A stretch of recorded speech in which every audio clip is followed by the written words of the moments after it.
Citra di mata pelajaran sosiologi. Di semester 2 ini kita akan mereview kembali untuk modul keempat, karena di pertemuan terakhir di semester 1 kita sudah pernah membahas tentang ini dan sudah pernah membahas modul 4 dan sudah pernah mengerjakan, tetapi saya belum menjelaskan secara langsung. Nah, di sini kita akan membahas tentang indahnya pelangi masyarakat Indonesia. Indahnya pelangi masyarakat Indonesia itu di sini kita akan membahas tentang uniknya aku di antara keberagaman. Kita akan melakukan pembahasan yang pertama adalah individu dan karakteristiknya. Pengertian individu dalam kamus Ekol dan Sadali tahun 75, individu itu kata benda dari individual yang berarti orang, perseorangan, dan oknum. Nah, setiap orang, apakah ia seorang anak atau orang dewasa, apakah ia berada di dalam suatu kelompok atau seorang diri, ia disebut individu. Individu itu menunjukkan kedudukan seseorang sebagai orang per orang atau perseorangan. Nah, sifat individual adalah sifat yang berkaitan dengan orang per orang, berkaitan dengan perseorangan. Jadi, berdasarkan pengertian di atas dapat dibentuk suatu lingkungan untuk anak yang dapat merangsang perkembangan potensi-potensi yang dimilikinya dan akan membawa perubahan-perubahan apa saja yang diinginkan dalam kebiasaan dan sikap-sikapnya. Jadi anak dibantu oleh guru, orang tua, dan orang dewasa lainnya untuk memanfaatkan kapasitas dan potensi yang dibawanya dalam mencapai pertumbuhan dan perkembangan yang diinginkan. Nah, sejak lahir itu, bahkan sejak masih di dalam kandungan ibunya, manusia itu merupakan kesatuan psikofisis atau psikosomatis yang terus mengalami pertumbuhan dan perkembangan. Nah, pertumbuhan dan perkembangan itu merupakan sifat kodrati manusia yang harus mendapat perhatian secara seksama. Mengingat pentingnya makna pertumbuhan dan perkembangan ini, maka persoalan yang berkaitan dengan pertumbuhan dan perkembangan akan dijelaskan secara khusus di bagian lain. Di sini kita hanya membahas tentang individu itu sendiri apa. Dalam pertumbuhan dan perkembangannya, seorang manusia itu mempunyai kebutuhan-kebutuhan. Nah, pada awal kehidupannya, bagi seorang bayi mementingkan kebutuhan jasmaninya. Ia belum peduli dengan apa yang terjadi di luar dirinya. Ia sudah senang apabila kebutuhan fisiknya seperti makan, minum, dan kehangatan tubuhnya terpenuhi. Dalam perkembangan fisik berikutnya yang lebih lanjut, ia mulai mengenal lingkungan dan bahkan lingkungan yang lebih luas. Kebutuhannya pun kian bertambah dan suatu saat ia membutuhkan alat untuk berkomunikasi atau bahasa, membutuhkan teman, membutuhkan keamanan, dan seterusnya. Semakin besar anak, maka kebutuhan non fisiknya semakin banyak. Oleh karena itu, setiap manusia itu akan berupaya untuk memenuhi kebutuhan-kebutuhannya. Dengan demikian, telah terjadi perkembangan dalam hal kebutuhan yang dapat dibedakan menjadi dua kelompok besar, yaitu kebutuhan primer atau kebutuhan utama dan kebutuhan kedua atau kebutuhan sekunder. Dengan kata lain, pertumbuhan fisik senantiasa diikuti perkembangan aspek kejiwaan atau psikisnya. Kemudian kita akan membahas tentang pertumbuhan dan perkembangan manusia pada umumnya secara garis besar dengan mengenal berbagai karakteristiknya. Di sini kita akan bahas karakteristik individu. Setiap individu itu memiliki ciri dan sifat atau karakteristik bawaan dan karakteristik yang diperoleh dari pengaruh lingkungan. Contohnya, karakteristik bawaan itu merupakan karakteristik keturunan yang dimiliki sejak lahir, baik yang menyangkut faktor biologis maupun faktor sosial psikologis. Dan pada masa lalu ada keyakinan bahwa pembawaan dan lingkungan merupakan dua faktor terpisah. Masing-masing mempengaruhi kepribadian dan kemampuan individu dengan caranya sendiri-sendiri.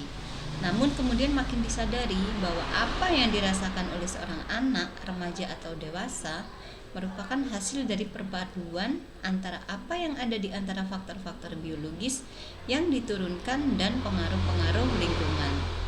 Contohnya, seorang anak mungkin mulai melakukan pendidikan formalnya di tingkat taman kanak-kanak di usia 4 atau 5 tahun. Nah, pada awalnya Ia memasuki sekolah mungkin tertunda sampai ia berusia 5 atau 6 tahun tanpa mempedulikan seberapa umur seorang anak. Nah, karakteristik pribadi dan kebiasaan-kebiasaan yang dibawanya ke sekolah akhirnya terbentuk oleh pengaruh lingkungan. Dan hal ini tampaknya mempunyai pengaruh penting terhadap keberhasilannya di sekolah dan masa perkembangan hidupnya di kelak kemudian. Nature and nature merupakan istilah yang biasa digunakan untuk menjelaskan karakteristik individu dalam hal fisik, mental, dan emosional pada setiap tingkat perkembangan.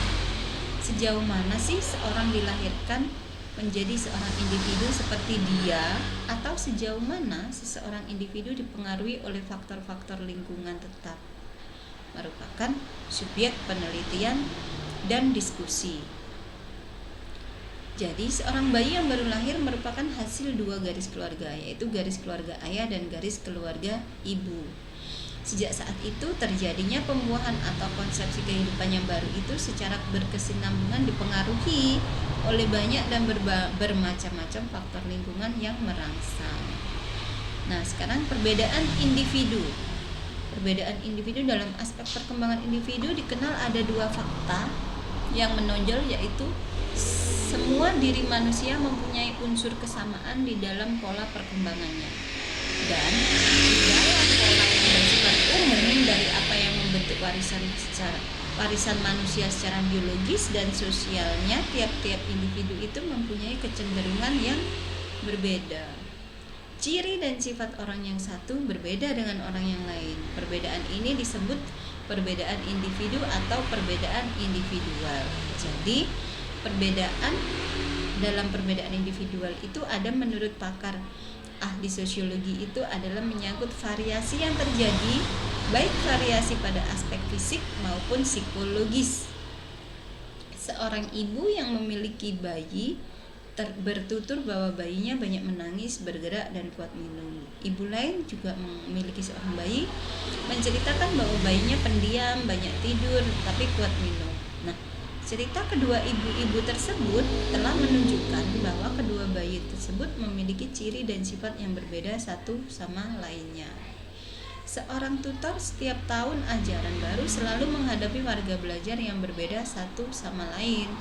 Warga belajar yang berada di dalam suatu kelas tidak terdapat seorang pun yang sama. Kemungkinan ada dua orang kelihatannya jika diamati benar-benar antara keduanya, tetapi tentu terdapat perbedaan. Nah, perbedaan yang segera dapat dikenal oleh tutor tentang warga belajarnya adalah perbedaan fisiknya. Contohnya seperti tinggi badan, bentuk badan, warna kulit, bentuk muka.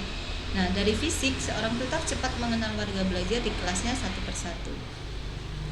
Ciri lain yang segera dapat dikenal adalah tingkah laku masing-masing warga belajar. Begitu pula suara mereka. Ada warga belajar yang lincah, banyak bergerak, pendiam, dan ada juga warga belajar yang nada suaranya kecil atau tinggi, dan ada yang besar atau rendah. Ada pula warga belajar yang memiliki pekerjaan yang berbeda, seperti pedagang, guru, staf, atau ibu rumah tangga. Nah, bidang-bidang perbedaan itu ada antara lain perbedaan fisik, perbedaan sosial, termasuk sosial, status sosial, ekonomi, agama, hubungan keluarga dan suku, perbedaan kepribadian, watak, motif, minat, dan sikap, perbedaan intelijensi dan kemampuan dasar, perbedaan kecakapan atau kepandaian di sekolah. Nah, perbedaan fisik itu bukan hanya terbatas pada ciri yang dapat diamati dengan panca indera seperti tinggi badan, warna kulit, jenis kelamin, nada suara, dan bau keringat. Akan tetapi juga ciri lain yang dapat dipengaruhi setelah diperoleh informasi atau diadakan pengukuran. Contohnya, usia, berat badan, kecepatan berlari, golongan darah, pendengaran, penglihatan. Merupakan ciri-ciri yang tidak dapat diamati dengan penginderaan. Nah, secara kodrati, manusia itu memiliki potensi dasar yang secara esensial membedakan manusia dengan hewan, yaitu pikiran, perasaan, dan kehendak. Sekalipun demikian, potensi dasar yang dimiliki itu tidaklah sama bagi masing-masing manusia. Oleh karena itu, sikap, minat, kemampuan berpikir, perilakunya, watak, serta hasil belajar manusia itu berbeda-beda. Nah, perbedaan-perbedaan tersebut itu berpengaruh terhadap perilaku mereka di rumah maupun di sekolah. Gejala yang diamati adalah bahwa mereka menjadi lebih mampu dalam bidang seni atau bidang ekspresi lain seperti olahraga dan keterampilan. Nah,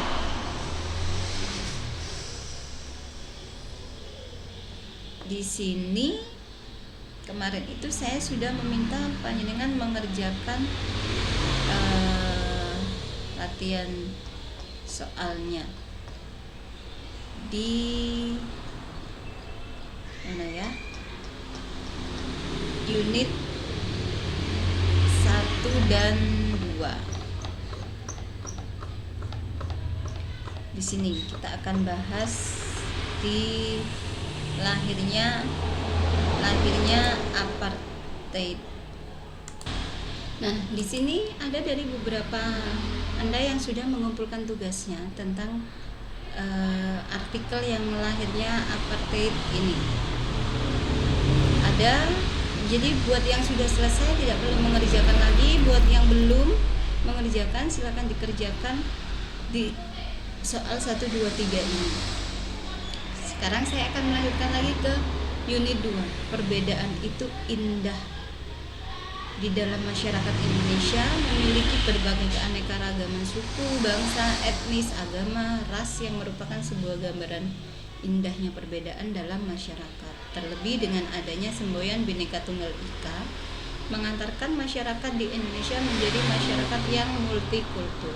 Sebagai anggota masyarakat, kita bertanggung jawab agar perbedaan itu tidak menimbulkan masalah sosial atau konflik sosial. Nah, artikel di bawah ini menggambarkan perbedaan masyarakat pedesaan dengan perkotaan. Persinggungan kawasan desa dan kota rentan masalah sosial. Ini kejadian ada di Bogor. Kawasan pedesaan yang bersinggungan dengan wilayah perkotaan rentan menimbulkan sejumlah permasalahan sosial hingga kriminal. Pemberdayaan masyarakat dan membuka peluang usaha di desa bisa menimbulkan atau bisa meningkatkan kualitas sumber daya manusia desa dan dapat menekan urbanisasi. Nah, hal tersebut mencuat dalam diskusi internasional penelitian dan perencanaan desa. Rektor IPB dalam sambutannya menuturkan perkembangan kawasan pedesaan memiliki sumber daya yang unik dengan bentang alam dan sistem produksi pertaniannya sebagai hasil interaksi panjang antara manusia dan lingkungan, khususnya pertanian dan kehutanan. Keberadaan beragam sumber daya itu menjadi aset penting bagi kehidupan dan penghidupan masyarakat desa. Saat ini sumber daya pedesaan tersebut, termasuk bentang alamnya, mengalami banyak kerusakan. Selain kerusakan akibat praktek produksi pertanian, modernisasi, intensifikasi, peningkatan produksi atau penelantaran lahan, kerusakan juga bersumber dari ekspansi kawasan perkotaan ke kawasan pedesaan. Proses urbanisasi kawasan pedesaan secara tidak terkontrol akan munculnya perumahan dan kawasan industri baru. Betulnya. Menanggapi hal tersebut, Menteri Desa, Pembangunan Daerah Tertinggal dan Transmigrasi Marwan Jafar menjelaskan, saat ini pemerintah tengah melakukan percepatan pembangunan desa dengan mengucurkan dana 16 triliun. Harapannya dengan bantuan tersebut dapat membangun desa sehingga masyarakat desa dapat membangun wilayahnya dan tidak hijrah ke kota. Nah, di sini itu kebanyakan orang-orang yang ada di desa itu sulit mencari lapangan pekerjaan, akhirnya pergilah ke kota untuk mencari pekerjaan. Nah, sedangkan masyarakat desa itu tidak sepenuhnya mengerti kondisi yang ada di kota.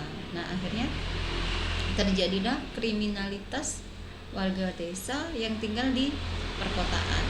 Itu sebagai salah satu perbedaan yang mencolok. Padahal sebenarnya perbedaan itu indah.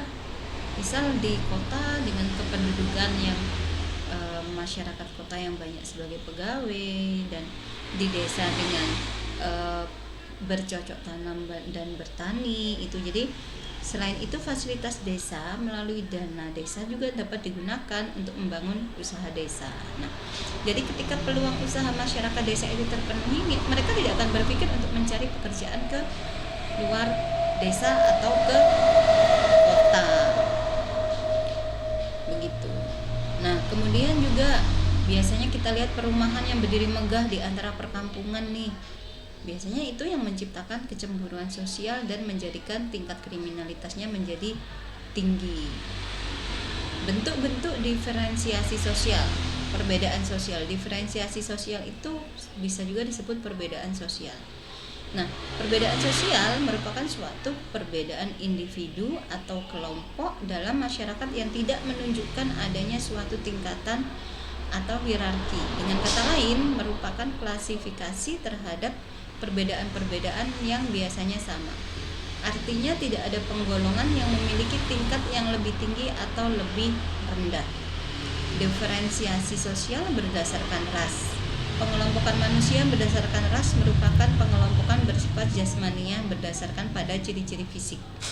Namanya juga ras ya. Jadi yang dibedakan dari warna kulit, bentuk bagian wajah, rambut. Nah, menurut Kunchoro-Ningrat, ras adalah suatu golongan manusia yang menunjukkan berbagai ciri tubuh tertentu dengan suatu frekuensi yang besar, sehingga menurut Haldane, ras adalah merupakan satu kelompok yang memiliki serangkaian ciri fisik bawaan yang sama dan memiliki asal-usul geografis dalam wilayah tertentu. Jadi ras merupakan penggolongan yang bersifat jasmania semata, bukan penggolongan yang bersifat rohania. Dalam sejarah bangsa, konsepsi mengenai aneka warna ciri tubuh manusia itu telah banyak menimbulkan kesedihan dan kesengsaraan yang disebabkan oleh adanya kesalahpahaman yang besar mengenai ras. Kesalahpahaman tersebut adalah mengacaukan ciri-ciri ras yang sebenarnya terpaku pada ciri-ciri jasmani daripada ciri-ciri rohani. Salah paham ini ditambah lagi dengan pemberian penilaian tinggi rendahnya seseorang dilihat dari warna kulitnya. Contohnya, perbedaan antara orang-orang kulit putih dengan orang-orang berkulit hitam. Memandang kedudukan orang berkulit putih lebih tinggi dibanding orang berkulit hitam. Nah, di sini A.L. Kroeber menggambarkan secara jelas garis besar penggolongan ras-ras terpenting di dunia serta hubungan antara satu dengan yang lain sebagai berikut. Australoid itu adalah penduduk asli Australia, Mongoloid itu Asia Utara, Asia Tengah dan Asia Timur, Malayan Mongoloid, Asia Tenggara, Indonesia, Malaysia, Filipina dan penduduk asli Taiwan. American Mongoloid, penduduk asli benua Amerika Utara dan Selatan dari orang-orang Eskimo di Amerika Utara sampai penduduk Terra del Fuego di Amerika Selatan. Kaukasoid, negara Eropa Utara sekitar Laut Baltik, Eropa Tengah dan Timur. Mediterranean, penduduk sekitar Laut Tengah, Amerika Utara, Armenia, Arab dan Iran. Kemudian ada juga Negroid, itu benua Afrika, Afrika Tengah, Semenanjung Melayu, Filipina, Irian, Melanesia. Nah, ras-ras khusus tidak dapat diklasifikasikan ke dalam 4 ras di atas. Contohnya ras Bushman yang ada di daerah gurun Kalahari, Afrika Selatan, Veddoid di pedalaman Sri Lanka dan Sulawesi Selatan, Polynesian di kepulauan Mikronesia dan Polinesia, dan Ainu di Pulau Karafuto dan Hokkaido, Jepang Utara. Diferensiasi sosial berdasarkan etnis. Kalau diferensiasi berdasarkan etnis atau suku bangsa menunjukkan bahwa masyarakat terdiri atas berbagai suku bangsa dengan bahasa dan kebudayaan masing-masing. Berikut pendapat beberapa tokoh mengenai etnis atau suku bangsa. Kunchoro-Ningrat, suku bangsa atau etnik didefinisikan sebagai grup suatu golongan manusia yang terikat oleh kesadaran dan identitas akan kesatuan kebudayaan. Sedangkan kesadaran dan identitas akan kesatuan kebudayaan tadi seringkali tetapi tidak selalu dikuatkan oleh kesatuan bahasa. Begitu juga dengan William Kornblum, Alex Tio, Bruce J. Cohen.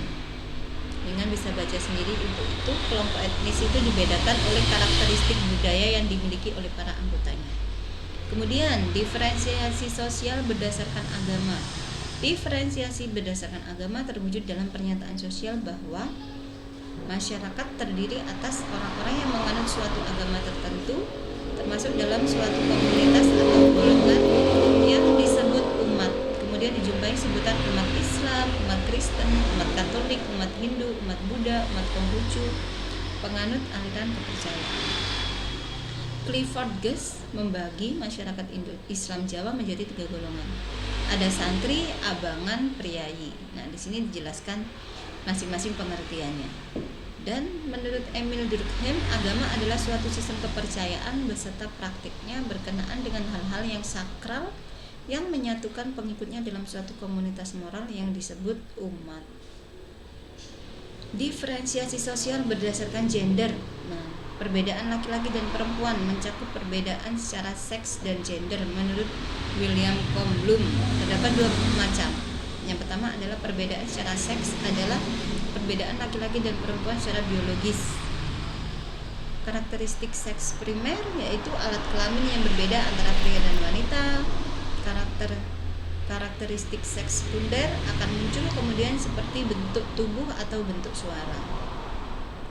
Perbedaan gender adalah cara berperilaku bagi pria dan wanita yang sudah ditentukan oleh kebudayaan atau kodratnya yang kemudian menjadi bagian dari kepribadiannya. Perbedaan perlakuan sejak bayi yang dilakukan oleh orang tua akan berpengaruh pada peran gender. Perasaan sebagai anak laki-laki dan anak perempuan lebih banyak ditentukan oleh perlakuan orang tua mereka daripada oleh karakteristik seksual mereka.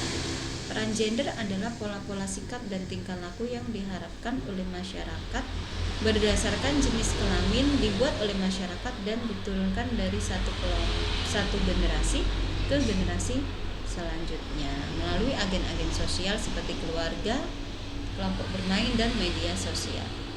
Penugasannya ada di bawah ini. Ini ada potongan artikel, mohon dipahami. Kemudian